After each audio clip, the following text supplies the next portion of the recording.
உன்னதராம் அருமை இரட்சகர் இயேசு கிறிஸ்துவின் இனிய நாமத்தினாலே காலை வேளையில் அனைவருக்கும் இனிய நல்வாழ்த்துக்களை தெரிவித்துக் கொள்கிறேன். இன்றைய திருவசனம் மத்தேயு 25:21.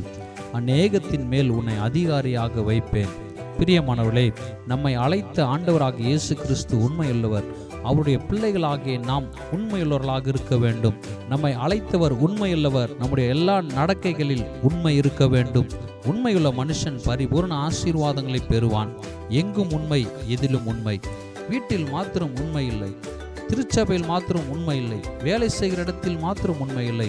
உண்மை என்பது வீட்டிலும் திருச்சபையிலும் பெற்றோரிடத்திலும் பிள்ளைகளிடத்திலும் தெருவிலும் சமுதாயத்திலும் வேலை ஸ்தலத்திலும் எங்கும் எதிலும் உண்மையுள்ளவர்களாக இருக்க வேண்டும். ஆம், தேவனுடைய தாசன் மோசே எங்கும் உண்மையுள்ளவன் என்று கர்த்தரே சாட்சி கொடுக்கிறார். அதுபோல ஆண்டவர் நம்மை பார்த்து உண்மையுள்ளவர்களே என்று சாட்சி கொடுக்க வேண்டும். யோபுவை பார்க்கும்போது கர்த்தரே சாத்தானிடத்தில் சாட்சி கொடுக்கிறார், என் யோபு உத்தமன் என்று. இக்காலை வேளையிலே நம்மை நாமே சோதித்து யோசித்து பார்ப்போம். ஏன் வாழ்வில் வளர்ச்சி இல்லை? ஏன் முன்னேற்றம் இல்லை? ஏன் எந்தவித உயர்வுகள் இல்லை? சிந்தித்து பார். ஏன் எவ்வளவு சம்பாதித்தாலும் நிம்மதி இல்லை? சிந்தித்து பார். கொஞ்சத்தில் உண்மை, அநேகத்தில் அதிகாரி. கர்த்தர் உங்களை மேன்மைப்படுத்த ஆசைப்படுகிறார்.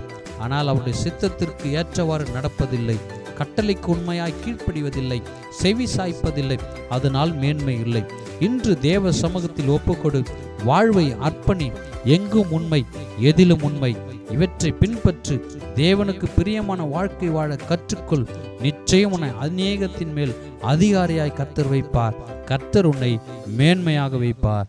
ஆமென்.